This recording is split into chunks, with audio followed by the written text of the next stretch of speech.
Excuse me, আপনি আমার বাচ্চার এই দুধের বোতলটা একটু উঠিয়ে দিবেন আমাকে? Sure, why not.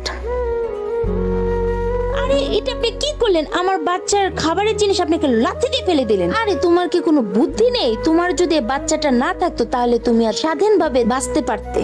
এটা কি ধরনের কথা বলতেছেন আপনি আমার সাথে? আমি তোমাকে বুঝাচ্ছি, এখনো সময় আছে। এই সংসার বাদ দিয়ে তুমি তোমার নিজের পায়ের উপরে দাঁড়াতে চেষ্টা করো। তুমি তোমার লাইফে কি অ্যাচিভ করেছো তা তো আমি জানি না, কিন্তু আমি যেভাবে আছি সেভাবে আমি অনেক খুশি আছি এবং অনেক সুখী আছি। আমার কোনো কিছু দরকার নেই।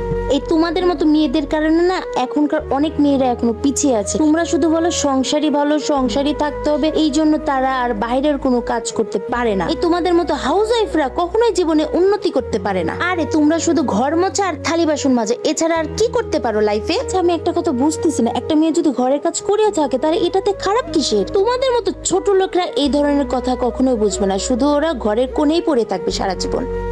ম্যাম, আপনার গাড়ি ঠিক হয়ে গেছে, আপনি এখন চলেন। মেয়েটি আসলে কে যদি জানতে চান তাহলে অবশ্যই আমাদের চ্যানেলটি লাইক এবং সাবস্ক্রাইব করে রাখবেন এবং কমেন্টে পাট্টু লিখে যাবেন।